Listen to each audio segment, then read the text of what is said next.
Afkin se donne totalement, se donne corps et âme pour tout ce qu'il fait. C'est-à-dire c'est lui qui va s'inoculer le vaccin, prendre des risques au final pour sauver ses contemporains. Mais surtout, Afkin va prendre la défense physique des Juifs. Afkin va s'impliquer, il va ne pas faire les choses à moitié. Quand il croit à sa cause, il ira jusqu'au bout.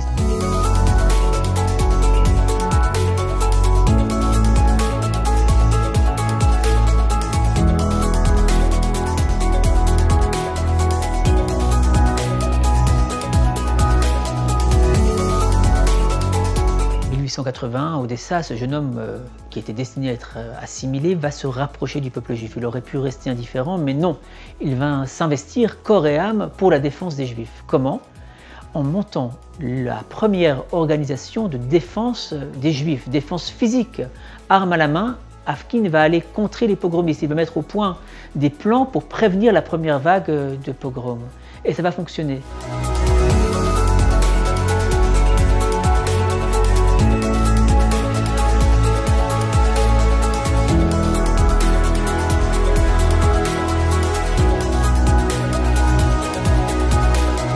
Il faut donc s'imaginer Afkin qui pénètre dans le sanctuaire de la science, qui va rencontrer le fameux, le mythique Louis Pasteur.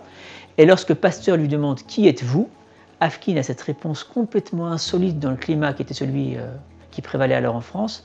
Afkin dit « Je suis juif ».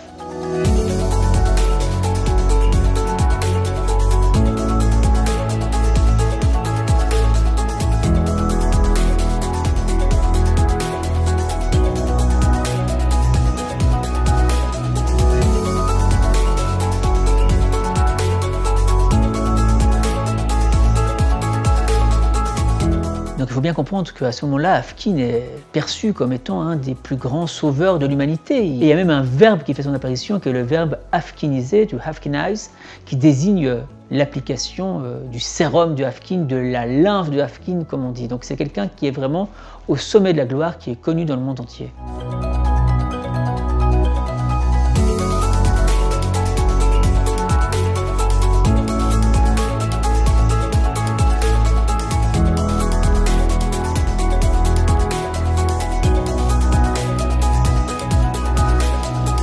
Qu'est-ce que c'est être juif? Qu'est-ce que ça signifie?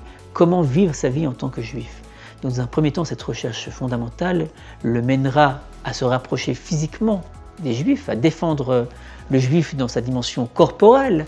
Et dans un second temps, parallèlement, évidemment tout ça est très complexe, Afkin va se rapprocher du message juif, d'une forme d'authenticité dans le vécu juif qui le conduira à écrire son fameux plaidoyer pour l'orthodoxie. Donc on est en 1916 aux États-Unis, le climat est à la réforme, à l'abandon de la pratique religieuse, entre guillemets, et Afkin est invité par les rédacteurs du Menawat Journal à défendre un point de vue orthodoxe. Il incarne cette orthodoxie, lui, le grand scientifique qui prône publiquement la pratique d'un judaïsme vécu.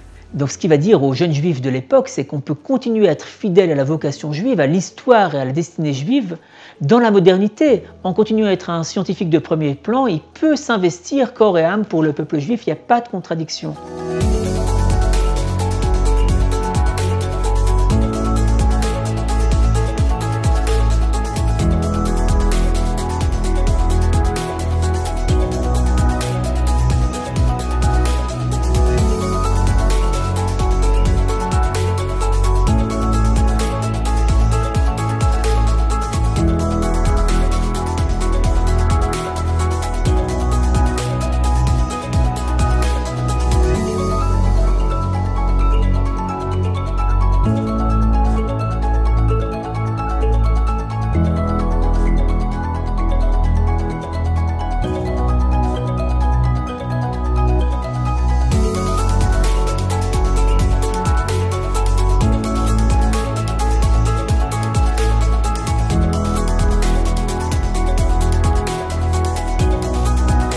Toute sa fortune, tout ce qu'il a mis de côté à travers ces années, il va le consacrer à une fondation qui portera son nom, fondation de soutien aux yeshivot. Et ce sera là l'acte ultime de Afkin dans son testament, donner tout pour que le peuple juif puisse continuer à vivre son identité singulière au bénéfice de l'humanité entière.